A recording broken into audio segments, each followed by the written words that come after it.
Hi friends, ఈరోజు మనం మంచి రెసిపీ బ్యాచిలర్స్ చికెన్ని ఎలా తయారు చేసుకోవాలో చూద్దాము. ఇది సింపుల్గా అయిపోతుందండి.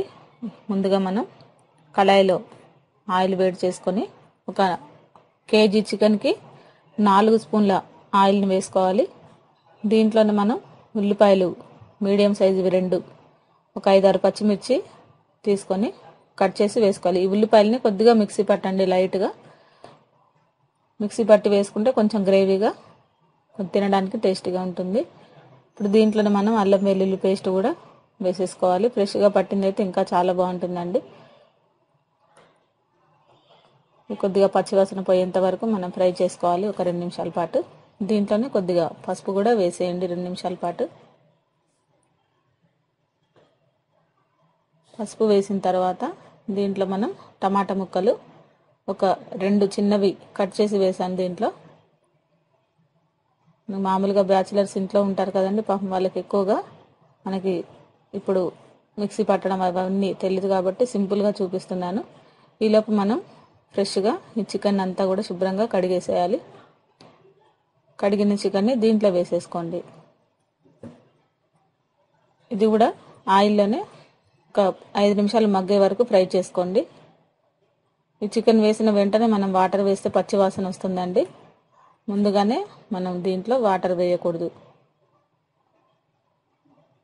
ఇలా ఆయిల్లోనే ఒక 5 నిమిషాల పాటు ఫ్రై చేయండి. ఫ్రై చేసిన తర్వాత దీంట్లో సరిపడ ఉప్పు కూడా వేసుకోండి. 2 స్పూన్ల ఉప్పు కాదు, ఒక 1.5 స్పూన్ పడుతుందండి. ఇందులో కేజీ చికెన్కి 1.5 స్పూను. మరి కొంత తక్కువ కావాలంటే తక్కువ కూడా వేసేసుకోవచ్చు. మీ టేస్ట్కి తగ్గట్టు కూడా వేయచ్చండి. ఇప్పుడు దీంట్లోనే మనం మిక్సీ బౌల్లో ధనియాలు 3 స్పూన్లు, జీలకర్ర 1 స్పూను, ఒక 2 దాల్చిన చెక్క, 2 లవంగాలు, 1 ఇలాచీ, వీటిని వాటర్ వేసి మెత్తని పేస్ట్ చేసుకోవాలండి. ఇది వాటర్ వేసి ఇలా పేస్ట్ చేసుకోవాలి. ఇది దేనికంటే మనకి గ్రేవీ కోసం మంచి గ్రేవీ వస్తుందండి. టేస్ట్ కూడా చాలా బాగుంటుంది ఈ ధనియాల పేస్ట్ వేయడం వల్ల.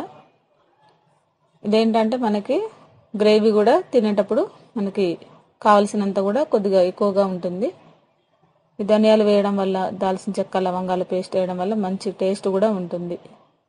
1 స్పూనున్నర కారం వేసుకోండి. ఇదే ఆయిల్లో మనం ఒక 5 నిమిషాల పాటు ఫ్రై చేసుకోవాలి.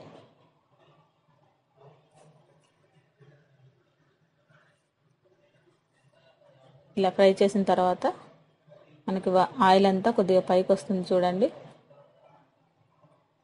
చూసారు కదా, ఈ విధంగా కొద్దిగా ఫ్రై అయిన తర్వాత మనం వాటర్ ఒక 2 గ్లాసులు వేసేసి మరొక 10 నిమిషాల పాటు ఉడికించుకోవాలి. మీడియం ఫ్లేమ్లో ఉడికించుకోండి. ఎందుకంటే ఇది ఫ్రై కాదు కాబట్టి మనం కొంచెం గ్రేవీ లాగా ఉంచుతాం కాబట్టి మీడియం ఫ్లేమ్లో ఉడికించుకుంటే ఈ వాటర్ ఇంకిపోకుండా గ్రేవీ లాగా రెడీ అవుతుంది. చూసారు కదా, ఈ విధంగా కొద్దిగా మనకి దగ్గర పడుతున్న టైంలోనే గరం మసాలా పౌడర్ ఒక 1/2 స్పూన్ వేసుకోండి. దీంట్లోనే పచ్చి ధనియాల పౌడర్ కూడా ఒక 1/2 స్పూన్ వేసేసుకోండి. ఇవి కూడా మరింత కలిసేలాగా కలపండి. ఈ 2 నిమిషాలు కూడా ఇది కూడా హై ఫ్లేమ్లో ఒక 2 నిమిషాల పాటు ఉడికించండి. తగినంత కొత్తిమీర వేసేసుకొని స్టవ్ ఆఫ్ చేసుకుంటే మనకి ఎంతో రుచికరమైన ఈ బ్యాచిలర్స్ చికెన్ రెడీ అయినట్టే. వేడివేడిగా నిమ్మరసంతో సర్వ్ చేసుకుంటే చాలా బాగుంటుంది. ఒక్కసారి ఈ విధంగా మీరు ట్రై చేసి చూడండి. ఈ రెసిపీ మీకు నచ్చినట్లయితే లైక్ చేయండి. ఈ రెసిపీని మీరు కూడా ట్రై చేసి చూడండి.